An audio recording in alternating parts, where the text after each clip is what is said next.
सो बातें नहीं, इधर देखो, अगर मान लो ये क्वेश्चन दिया गया, ठीक है,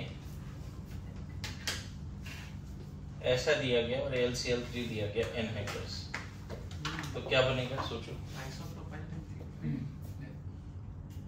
सोचो, कल कराया था ऐसा क्वेश्चन, उसी टाइप का क्वेश्चन है, जल्दी बोलो। आइसोब्यूटेन, हां नहीं आइसोप्रोपाइल बेंजीन बनेगा। ये स्ट्रॉन्ग लेविस एसिड, इसको हटा देंगे हम, full flesh plus hydride shift tertiary carbocation, पूरा मैकेनिज्म समझ रहे हो? ये बन जाएगा tert butyl benzene, common name. अभी समझे? बता दो मैकेनिज्म क्या हुआ है। यहाँ पे पहले क्या बना होगा? ये वाला कार्बोकेटाइन जो रीअरेंज होके क्या बना दिया होगा? Tertiary carbocation. और मैंने बोला है रीअरेंजमेंट होता है। अच्छा, यही क्वेश्चन अगर मैं ऐसा देता कि weak Lewis acid catalyst use करता, मान लो ZnCl2 एनहाइड्रस यूज करता, तब नॉन क्लासिकल मेथड से जिस कार्बन पे हेलोजन है वही जोड़ता, बोलो आइसोप्रोपाइल बेंजीन बोल सकते थे। एक कार्बन कम दिखा है यहाँ पे, सर आइसोब्यूटाइल बेंजीन होगा ना? आइसोब्यूटाइल बेंजीन सही बोल रहा, ऐसा अभी सही है। ये कार्बन रिंग में जुड़ेगा ना, फिर से ज्यादा बॉन्ड दिखा रहा है, पहले ही सही दिखा रहा है।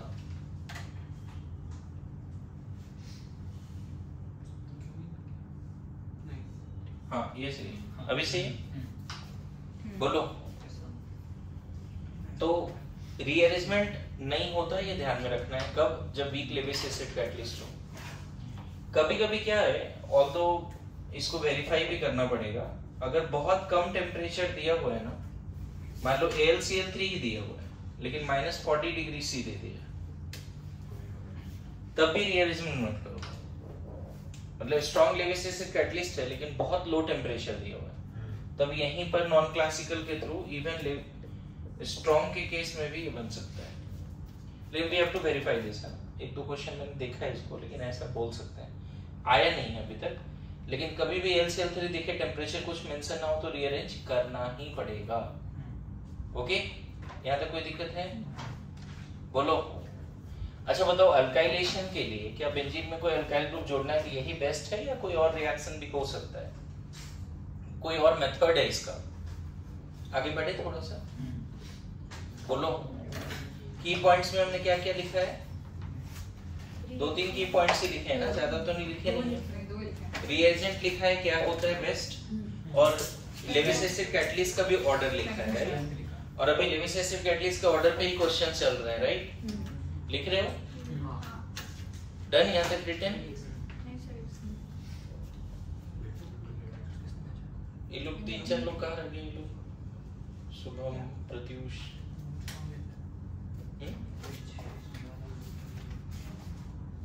ओके सही भी था ना? किधर रह गए? ओम किधर रह गए लोग? पता नहीं। चलो ठीक, तुम आए ना, बड़ा बात। तुम तो डेली आते हो क्या?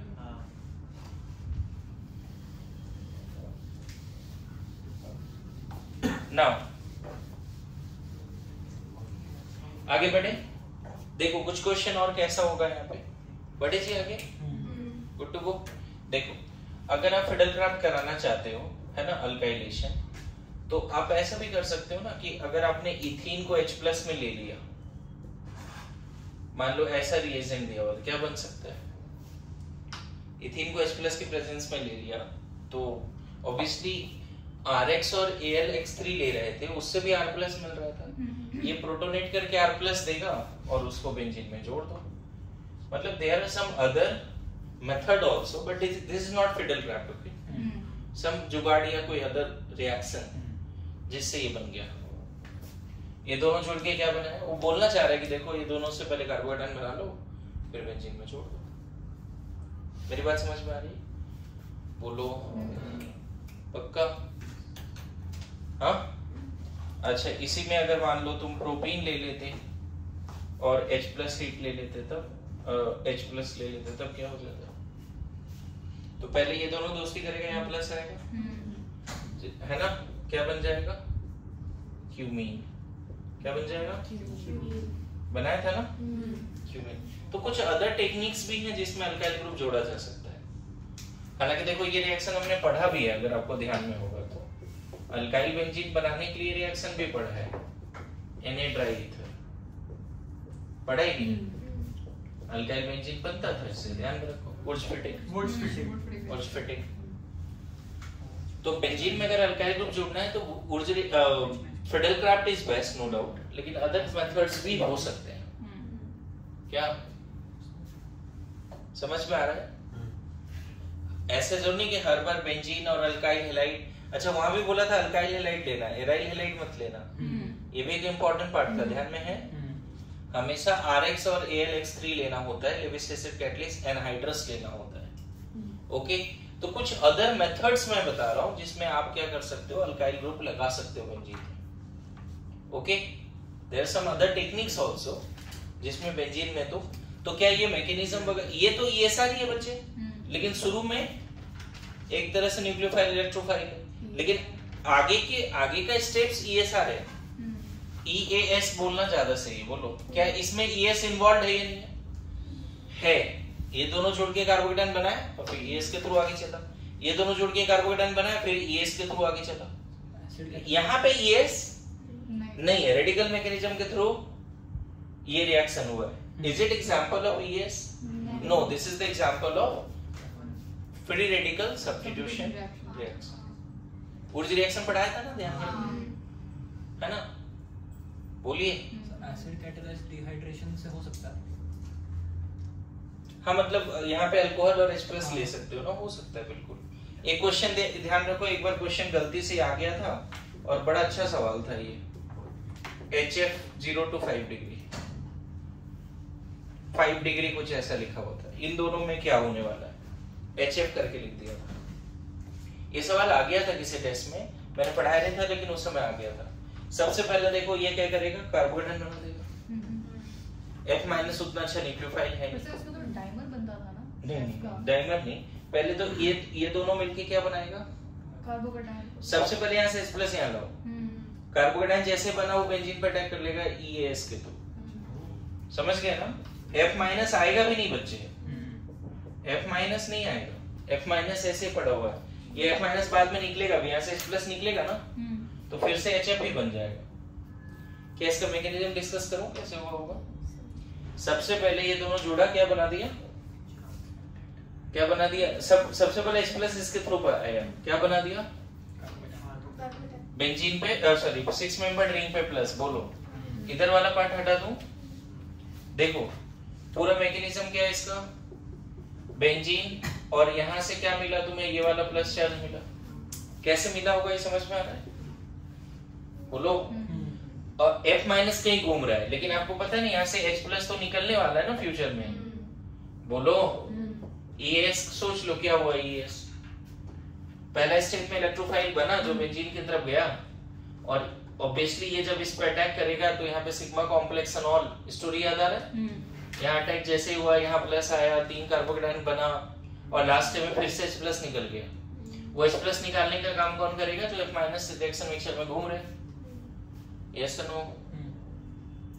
बोलो, पूरा डिटेल स्टेप नहीं बताया, समझ पाए सब लोग? देखो जल्दी जल्दी देखो क्या क्या हो रहा है। सो फिडेलक्राफ्ट ही अभी चल रहा है बच्चे, और फिडेलक्राफ्ट एसाइलेशन ही, अल्काइलेशन ही चल रहा है, एसाइलेशन अभी तक हमने शुरू नहीं किया है। अगर उसी में अगर OH- भी प्रेजेंट होता है तो ES नहीं होता क्या? OH- प्रेजेंट होता तो वहां पे OH जोड़ सकता था, ऐसा नहीं, मतलब और भी चीज हो जाती, मतलब OH- कार्बोकेटाइन पे अटैक कर देता, हाँ हो सकता था, लेकिन वो दिया नहीं है ना हमने, ठीक है? कंफ्यूजन है?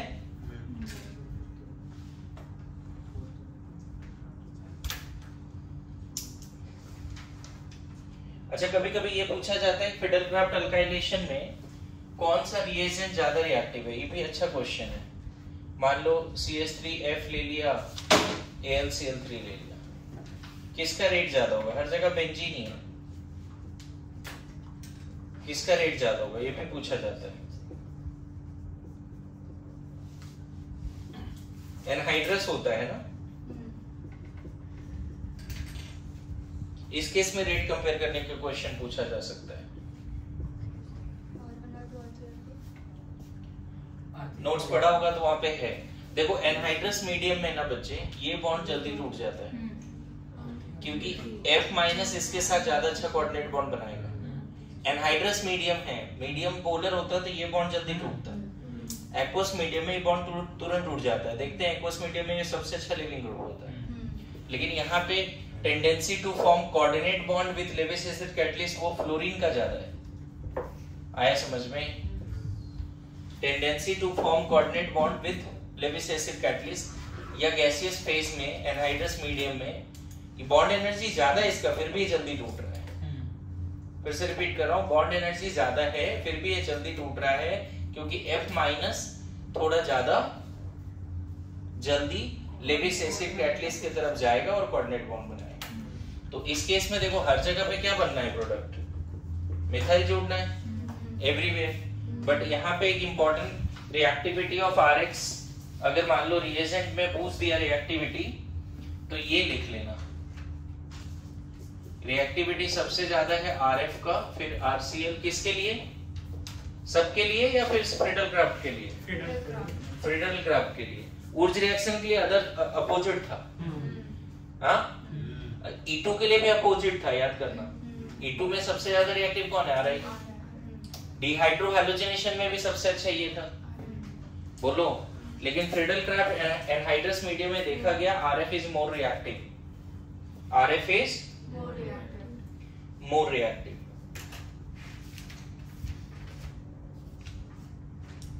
बोलो यहां तक समझ में आ रहा है सबको? नाउ की पॉइंट्स में एक दो क्वेश्चन और यहाँ पे कर लेंगे हम लोग। क्या दिक्कत है बताओ?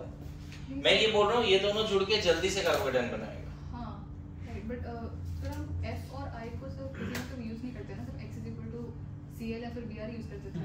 नहीं, वो तो हैलोजिनेशन ऑफ बेंजीन। अच्छा, हैलोजिनेशन ऑफ बेंजीन अगर करना है, अगर उसमें देखें तो F और I तो उसमें तो X2 Cl2 Br2 I2 use होता है ना, RX कहाँ यूज होता था? अच्छा, हैलोजिनेशन। तो वहां पे F2 मोस्ट रिएक्टिव था लेकिन वो करते नहीं थे क्योंकि वो बहुत ज्यादा है। M+ पॉसिबल नहीं है। मॉडल में फ्रीडल क्राफ्ट रिएक्शन अल्काइलेशन में X = Cl और Br ही दिया है। हां, वही उन्होंने F और I नहीं दिया था। किसमें? फ्रीडल अल्काइलेशन में। वो गोल्डन की पॉइंट्स का सेकंड लास्ट।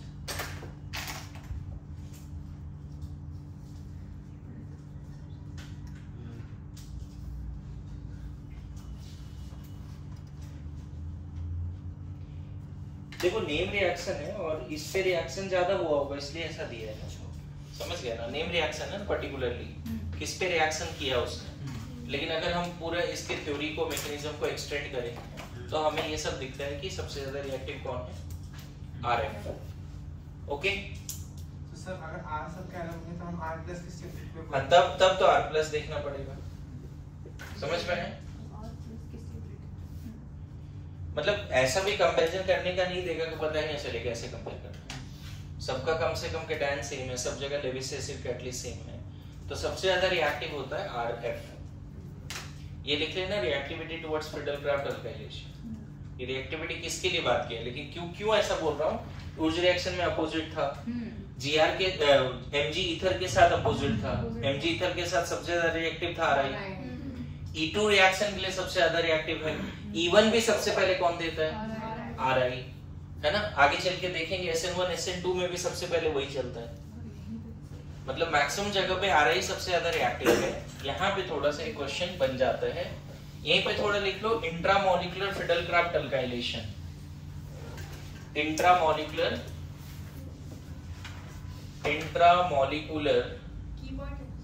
हाँ, मतलब क्वेश्चन है फ्रीडल क्राफ्ट अल्काइलेशन। इसमें 2 पॉइंट पहले लिख लेना, फिर क्वेश्चन करेंगे।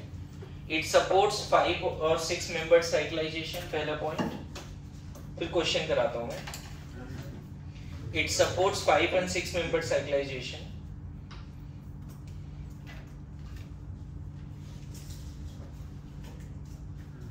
It supports 5 and 6 membered cyclization. दूसरा point, cyclization can happen from ortho position only. cyclization can happen at ortho position only.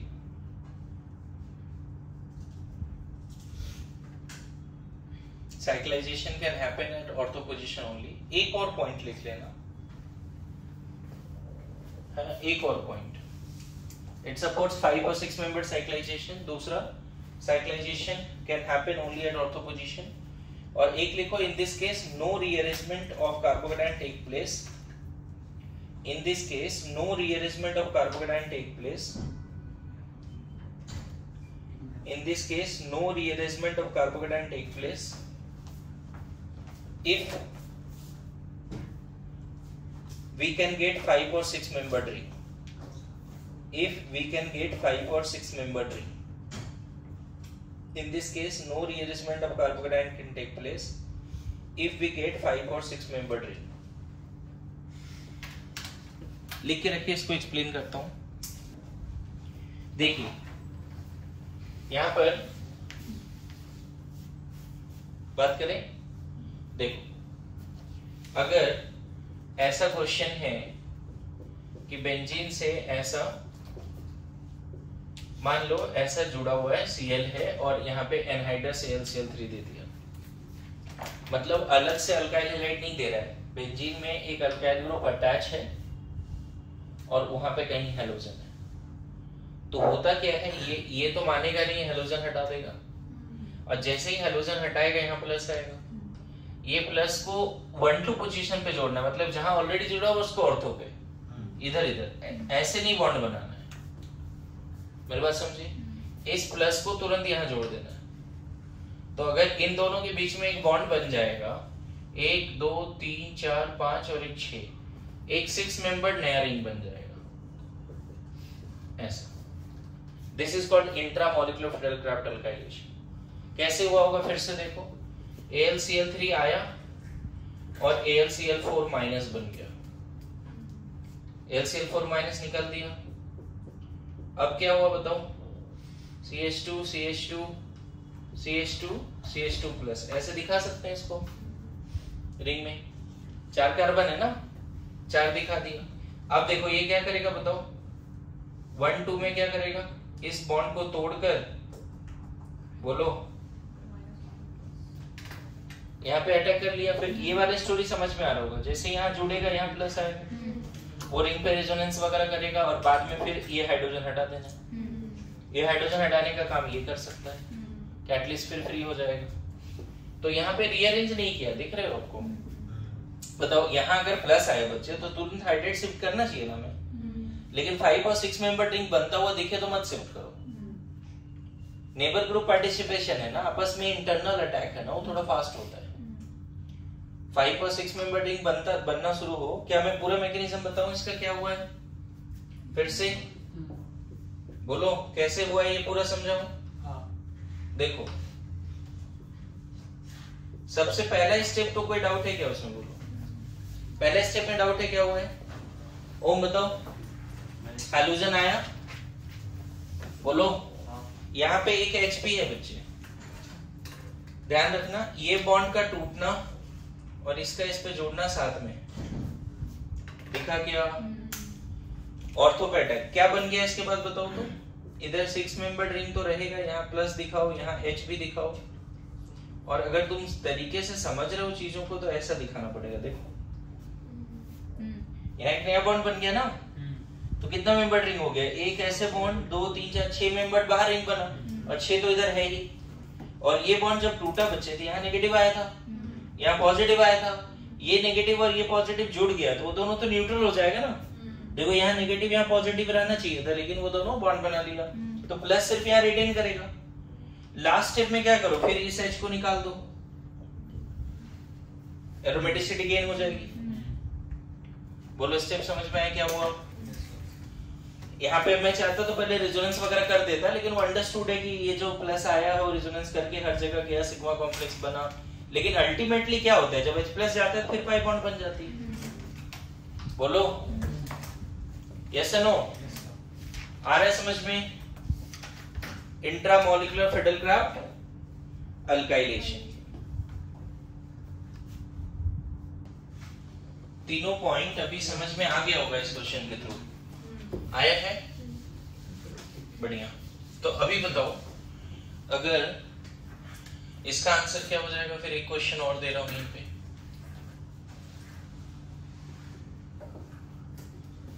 Anhydrous AlCl3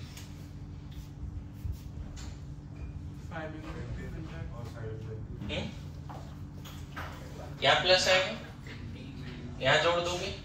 देखो मैंने क्या बोला, जहां जुड़ा है उसके बगल में ही जोड़ना है, इंट्रामोलिकुलर और तो ओनली नहीं। कितना मेंबर रिंग? 1 2 3 4 और एक 5। तो इधर 5 मेंबर रिंग दिखा दो ऐसा। हो गया प्रोडक्ट। देखो तो आया समझ में? तो कभी कभी इंट्रामोलिकुलर फिडलक्राफ्ट अल्काइलेशन भी होता है। बोलो, यहां तक समझ में आ रहा है सब लोग? अगर गलती से 7 मेंबर बनता होगा भाई, तो आप क्या कर लेना, 1 2 3 4 5 ऐसा, तब यह रीअरेंजमेंट करना पड़ेगा, है ना?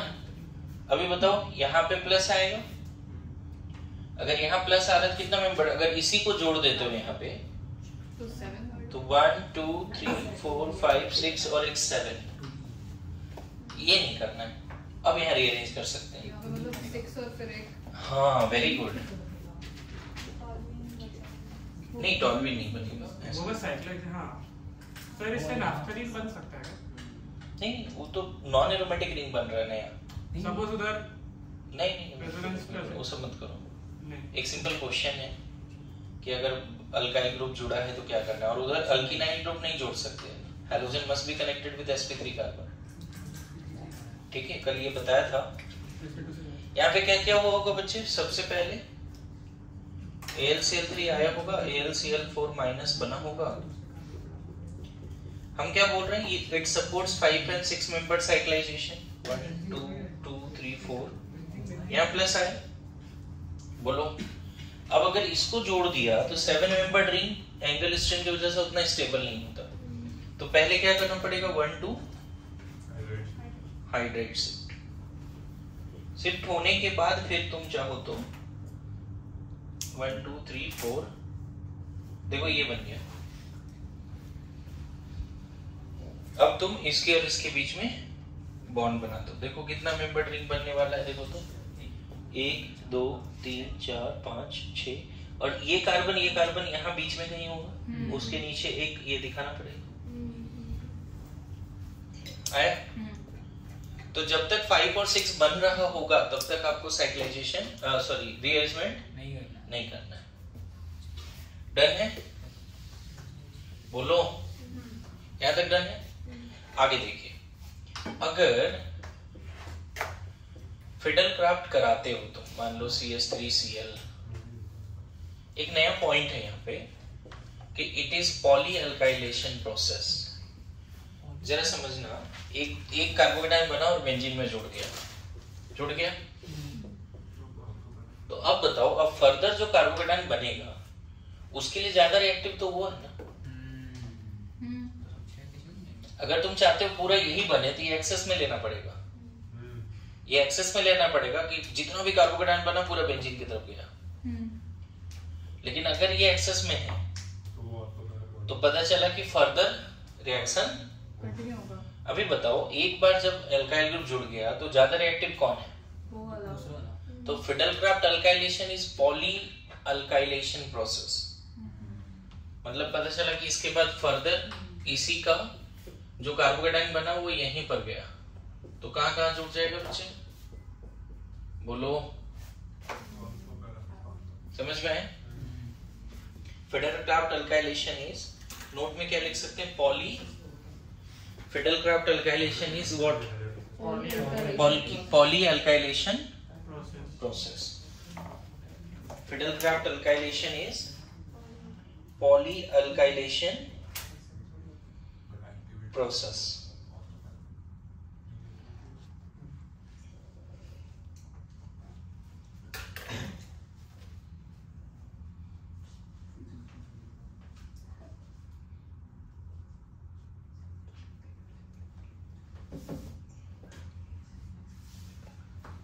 ठीक है, Fiddlecraft alkylation is polyalkylation process because monoalkyl benzene is more reactive than benzene. क्यों? रीजन क्या देंगे इसका? एक्टिवेट करते क्यों? एक बार जब ये बन गया तो ये ज्यादा रिएक्टिव है इससे, तो पता चला फिर कार्बोकेटायन उस पे गया। मतलब ऐसा नहीं कि इस पे नहीं जाएगा, लेकिन वो प्रोसेस भी होता रहेगा। रिएक्शन मिक्सचर में सिर्फ टॉल्यूइन नहीं दिखेगा, ये सब भी दिख सकता है। बट सर अगर वो ये एक्सेस में तो नहीं दिखेगा। नहीं, बट अगर ये अगर ज्यादा नहीं बनेगा तो फिर वो भी कैसे दिखेगा? वही बोल रहा हूँ, ये एक्सेस में है तो यही बनेगा। हाँ, लेकिन दोनों बराबर है या ये एक्सेस में है तो बहुत सारे होंगे। अगर ये एक्सेस में है तो ये तो इस पे जाएगा ना, फिर ये खत्म हो गया तब इसी पे जाएगा। तो फिर ये एग्जिस्ट कैसे करेगा? कौन सा? बीच वाला टॉलरेट। फिर एक को बढ़ा देंगे उसको बुलाना है तो। मैं बोल रहा हूँ रिएक्शन मिक्सचर में ये भी होगा, वो सब भी होगा। मतलब मैं ये नहीं बोल रहा हूँ कि सिर्फ यही होगा।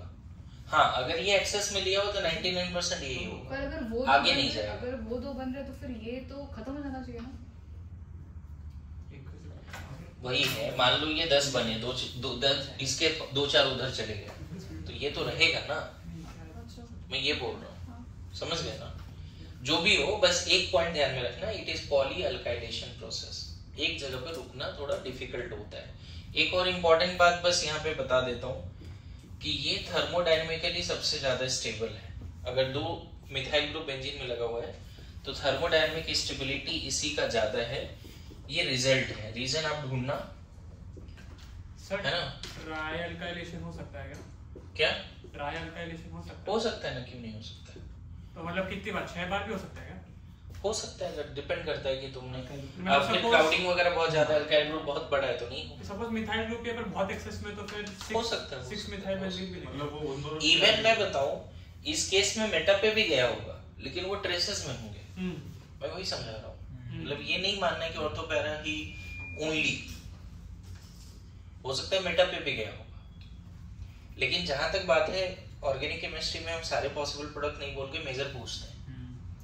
अच्छा, एक नया चीज क्या बोला आपको कि 1-3 है ना, ज्यादा स्टेबल होता है इन दोनों से, ये ध्यान में रखना है। और ये देखा गया बच्चे कि अगर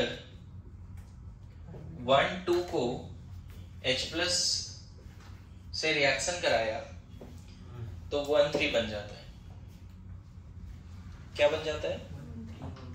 1-3। थोड़ा हीट करना पड़ेगा आपको क्योंकि थर्मोडायनेमिकली ज्यादा स्टेबल ये है नहीं, है ना।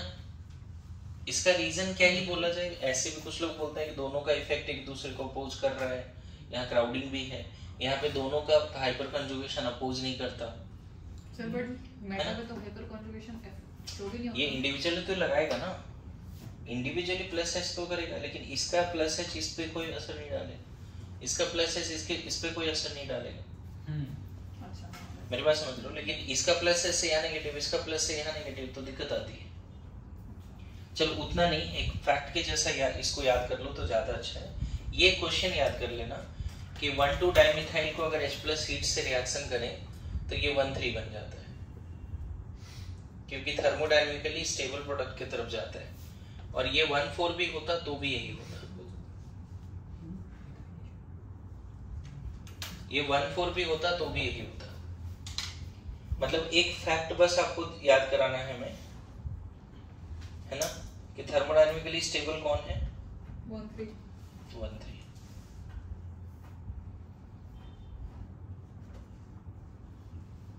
ठीक है। अब यहाँ कैसे हुआ होगा, इस पे थोड़ा सा आइडिया दे देता हूँ कि यहाँ से यहाँ कैसे गया। ये इलेक्ट्रोफाइल होगा, यहाँ जुड़ा, और जैसे H+ बाहर निकलता था CH3+ बाहर निकला और वो फिर यहाँ जुड़ गया। ये सारी इन्वॉल्व है यहाँ पे, है ना, ये सार इन्वॉल्व है। एक्चुअली ये देखा गया बच्चे, एक क्वेश्चन आया था, ये फैक्ट अगर नहीं पता है तो क्वेश्चन नहीं बनेगा। CH3Cl AlCl3 anhydrous and strong heating, पता है मेजर प्रोडक्ट क्या दिया था?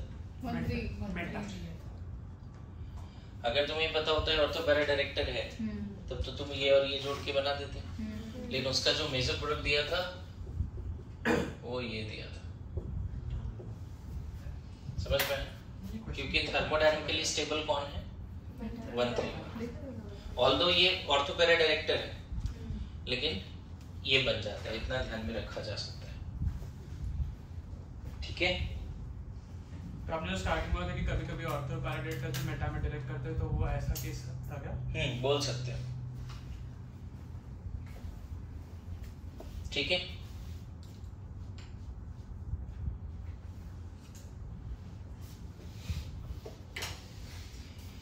इसको ऐसे फैक्ट याद रख लिया मोर देन सफिशिएंट है, ऐसे जरूर नहीं आएगा, ऐसे बेसिक जो ऊपर वाला सवाल है वो आ सकता है। नाउ एक इंपॉर्टेंट नोट में इस बात को लिख सकते हो, Friedel Crafts alkylation and acylation is not given by deactivated. पता है नाइट्रोबेंजीन का अगर Cl2 या Br2 से रिएक्शन कराओगे ना AlCl3 के प्रेजेंस में या कॉन्सेंट्रेटेड HNO3 के प्रेजेंस में, और यहीं पे अगर नाइट्रोबेंजीन को अल्काइल हैलाइड से रिएक्शन कराओगे, ये देखा गया ये दोनों रिएक्शन हो जाता है, मतलब हेलोजिनेशन एंड नाइट्रेशन हो जाता है। Deactivated ring can give halogenation as well as nitration, है ना? क्यों? क्योंकि जो Cl+ और NO2+ है वो काफी ज्यादा रिएक्टिव इलेक्ट्रोफाइल है, मतलब Cl+, Br+ is so reactive that it can attack even on deactivated ring, but R+ is not so reactive. R+ उतना रिएक्टिव नहीं है जितना NO2+ और Cl+ रिएक्टिव। R+ जल्दी नहीं जाना चाहता डीएक्टिवेटेड रिंग के। मेरी बात समझ में आई क्या बोला मैंने जी? बोलो, फिर से रिपीट कर रहा हूं, Cl+, Br+, NO2+ इतना ज्यादा रिएक्टिव है कि वो बेंजीन पे भी अटैक करेगा, एक्टिवेटेड पे तो अटैक करेगा ही, डीएक्टिवेटेड भी कर सकता है। सर उसमें 2 NO2 आएंगे। हाँ, मैं प्रोडक्ट अभी नहीं लिखा हूँ। अच्छा हाँ, और ऊपर वाले में NO2। हाँ, सॉरी वो कर लेते हैं, ठीक है? अभी सही है? हाँ। कोई दिक्कत? यहाँ नहीं होना है रिएक्शन, यही समझना। मैं प्रोडक्ट नहीं लिख रहा था, सो सॉरी, एक्सप्लेन करने लगा पहले ही। Cl+, Br+, NO2+ are so reactive electrophile that it can attack on benzene as well as deactivated ring also. Activator पे तो करेगा ही करेगा, लेकिन R+ is not so reactive electrophile. अगर रिएक्टिविटी ऑफ इलेक्ट्रोफाइल बात करें ना, तो no doubt halogen plus NO2+ है ना, फिर R+, मतलब इलेक्ट्रोफाइल सबसे ज्यादा रिएक्टिव जो है हेलोजन वगैरह Cl+ वगैरह काफी ज्यादा रिएक्टिव है। समझ में आए? तो कोई पूछे कि why this Friedel Crafts reaction is not possible for nitrobenzene, तो आपको बोलना बस नहीं है तो नहीं, इतना दिमाग नहीं लगाना है, नहीं है बस, है ना? क्लियर है? तो कौन कौन सा ऐसा रिंग है जो फिडलक्राफ्ट नहीं देगा?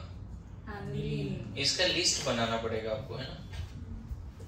एल्डिहाइड भी नहीं देगा, अगर यहाँ एसीटोफेनॉन है तो भी नहीं होगा, कार्बोक्सिलिक एसिड है नहीं होगा, है ना?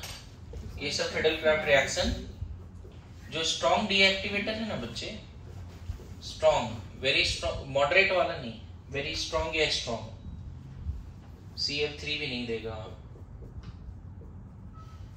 NH3+ नहीं देगा, OH2+, ये सब हाईली डीएक्टिवेटेड है। This will not give fiddlecraft alkylation as well as acylation. This will not give fiddlecraft alkylation as well as acylation. बोलो, आ रहा है समझ में? ये सब फिडलक्राफ्ट अल्काइलेशन एसाइलेशन नहीं देगा, ठीक है? अब यहाँ पे नोट में लिख लेना, एनिलीन भी नहीं देता है, एक्टिवेटर है फिर भी नहीं देता है। क्यों नहीं देता है? क्योंकि वो AlX3 से रिएक्ट कर जाता है। ये एनसीईआरटी में डेटा है बच्चे, अगर RX और AlX3 रखोगे no reaction. Aniline also will not give Friedel Crafts reaction. हो सकता है क्वेश्चन पूछ ले आपसे क्यों नहीं, तो वहां पे बोलना है कि पता चला कि इसको इन दोनों को साथ में रखा था कार्बोकेटाइन बनाने के लिए, इधर सुन ले पहले, इन दोनों को साथ में रखा था कार्बोकेटाइन बने और इधर आ जाए, लेकिन पता चला ये दोनों आपस में रिएक्ट कर गया, लेविस बेस लेविस एसिड। तो जैसे ही यहाँ पे ये रिएक्ट कर जाएगा, यहाँ माइनस यहाँ प्लस आ जाएगा। अब ये रिंग डीएक्टिवेट हो चुका है, this ring is now deactivated, है ना। एनसीईआरटी लाए हो तो लाइन पढ़ो, एमाइन चैप्टर जहाँ डाइजेनियम सॉल्ट था उससे पहले वाला पॉइंट निकालो, पढ़ना है भी और वही आंसर लिखना है देखकर।